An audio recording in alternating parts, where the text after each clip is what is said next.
Peter, Ananias, and Saphira.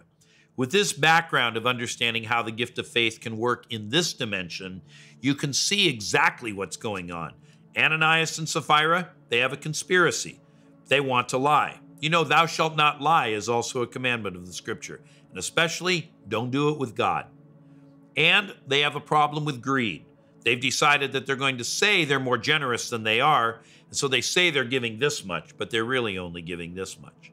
And they happen to be in an environment where the gifts of the Spirit are operating and they are sure and true. Peter calls them out by word of knowledge, speaks of that which they are doing.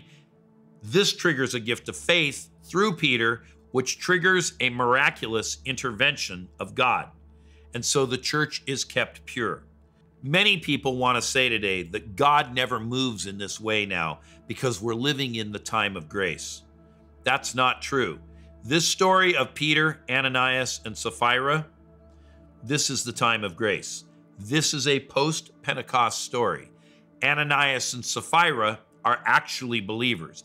Why else would they be seeking to have position of influence and favor in the church? An outsider wouldn't want any of that. And so to say that God would never do this is to misrepresent God. It is to misread the scripture, and it is actually to hold us back from coming into the fullness of power that the Lord would have us to operate in. Somebody may say, well, I'd be terrified to go to a church like that. You don't need to be terrified. Just live a holy life and don't misrepresent who you are. With that, you'll be safe under the shelter of his wings, just like Psalm 91 promises.